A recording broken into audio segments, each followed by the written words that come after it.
Bonjour, bienvenue sur jean-pierre-villade.com. Je vous propose un nouveau tutoriel sur Ciel Compta sur le thème des prévisions.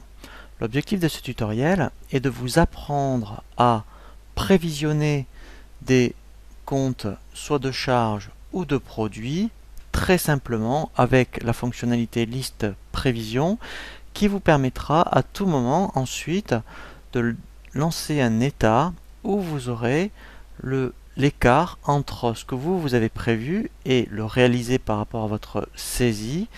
C'est beaucoup plus simple à mettre en place qu'une comptabilité budgétaire où là déjà il faut commencer à avoir des notions pour créer des postes analytiques. Donc c'est un peu plus, je dirais, lourd, alors que là, très simplement, vous pouvez budgéter des comptes et lorsque vous allez faire votre saisie, eh bien automatiquement vous aurez un écart. Donc la première chose à faire lorsqu'on veut mettre en place un prévisionnel, soit au niveau des charges et des produits, c'est dans votre plan comptable de saisir, je dirais, les montants que vous allez estimer au niveau de vos charges. Alors, nous, au niveau des prévisions, on va faire simple. On pourrait très bien créer, mettons, une prévision charges et produits. On va un petit peu l'affiner, ou on peut très bien créer un prévisionnel qu'on va appeler pour les frais généraux, un qu'on peut très bien appeler pour les achats de marchandises, un qu'on peut appeler également pour les charges sociales, et un qu'on peut appeler produits. Donc, première chose à faire dans le plan comptable, si on estime, admettons, les charges, donc je vais, admettons, estimer des charges au niveau des frais généraux de la classe 61. Donc au niveau de la classe 61, je vais, admettons, estimer tout ce qui est location. Donc dans mon plan comptable, dans l'onglet ici, budget, directement pour 2014, voilà, donc j'avais commencé à le faire, hein. On saisit, vous voyez, directement les montants. Donc admettons ici, pareil, etc., etc. Donc là, je l'ai fait pour le location. Je peux aussi le faire, mettons, pour tout ce qui est effectivement téléphone. Mettons tout ce qui est 626. Voilà. Donc je vais budgétiser en 2014.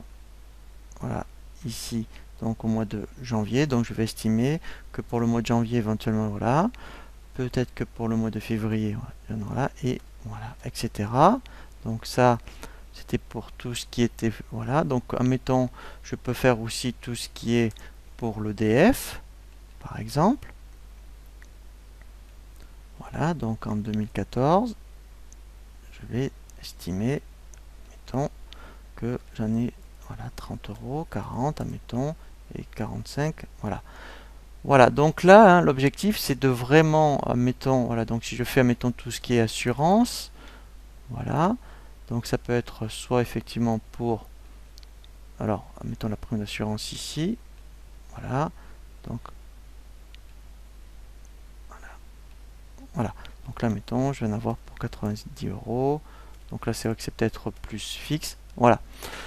Une fois que, alors là, je l'ai fait pour les charges, après, je peux le faire également pour les produits, donc au niveau des produits, donc si, admettons, je fais moi de la formation, voilà, ben je vais estimer, donc là c'est un peu comme des objectifs, je vais dire, ben tiens, en 2014, voilà, il faut que, mettons ici, je fasse 2500 euros, mettons là 3000, voilà, là pareil, 2500, voilà, etc., etc.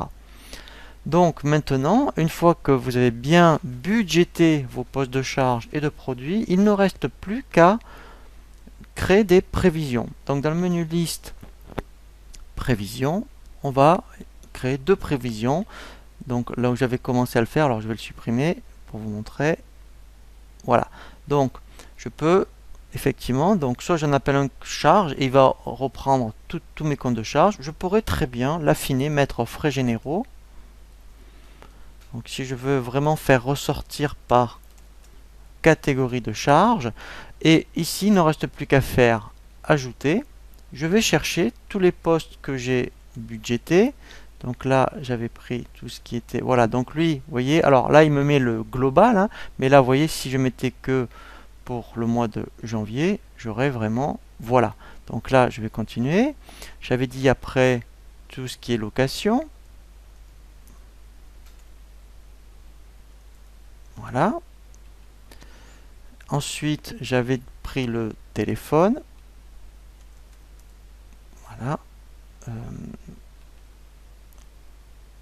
Ensuite, les assurances. Voilà. Donc après, etc., etc. Donc là, je l'ai mis pour le mois, mais après, ce qui est intéressant, enfin, vous voyez, je peux même avoir sur le global de la période. Donc ça, c'est mon montant budgété. Donc on verra pour la saisie. Donc là, parce qu'il y a déjà des mouvements qui ont été ventilés. Donc ce qui est intéressant en plus, c'est rétroactif. C'est-à-dire que même si vous mettez ça en place en avril ou au mois de mai, si vous avez saisi déjà des choses en janvier, si vous le budgétez en janvier, vous aurez un prévisionnel à partir de début d'année. Donc là, je l'ai fait pour les achats. Je vais faire la même chose pour les ventes. Voilà. Donc pareil, je vais aller chercher. Alors ici, j'ai qu'un seul compte, hein, mais vous pourriez avoir budgété plusieurs comptes en fonction de votre activité. Voilà, donc là pareil, j'ai le global, mais on verra après le détail. Donc maintenant, il ne me reste plus qu'à faire de la saisie. Donc je vais faire une saisie après effectivement au mois de janvier, aussi bien pour des achats et des ventes. Et après, on lancera un état. Donc là, je vais mettre, mettons, location, voilà, janvier. Je vais mettre mon compte 613. Voilà, donc je vais faire exprès de dépasser.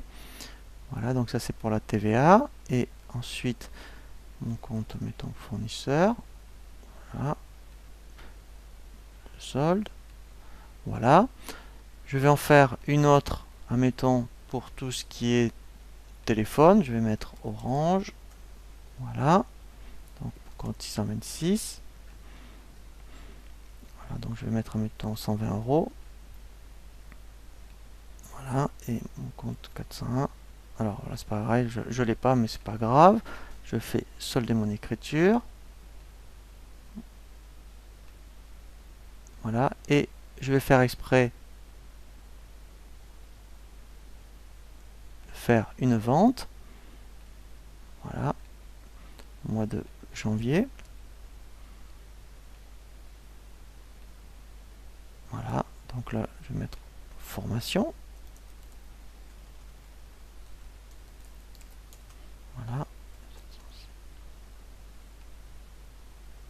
Voilà, je vais saisir, mettons, un montant. Donc je vais faire exprès, je vais mettre 3500. Voilà. Et 411. Voilà. Je solde. Voilà, donc, admettons, j'ai fini ma saisie du mois et je vais faire un point, effectivement, entre l'écart et le réalisé. Une fois que j'ai réalisé ma saisie à la fois au niveau des charges et des ventes, je n'ai plus qu'à lancer l'état prévisionnel dans état autre état. J'ai ici état prévisionnel, je fais aperçu. Donc, admettons, je veux faire le point sur le trimestre. Alors, je peux choisir soit toutes les provisions, c'est-à-dire que lui, effectivement, j'aurai un état complet à la fois sur les charges et les ventes. Ou ici, je peux, vous voyez, choisir, ben, tiens, je ne veux connaître que les frais généraux, par exemple. Donc, moi, je vais lancer ici toutes les prévisions. Je fais OK. Voilà. Et là, en fait, voilà. Au niveau du trimestre, eh ben, j'ai exactement, entre le budgété que j'avais indiqué dans les comptes et par rapport à la saisie des réalisés, ici mon écart. Donc là, ce qui est intéressant, voilà, donc au moins au niveau des frais généraux, je sais, donc j'ai le détail par type de charge, mais aussi je l'ai au niveau global. Voilà, et pareil pour ici les ventes. Donc là, voilà, c'est ce que j'avais pensé éventuellement faire au niveau du trimestre. Bon, voilà, donc là, j'ai réalisé, mettons, que 4000 €. Donc là, mettons, ben, c'est pas très bon ici par rapport au trimestre.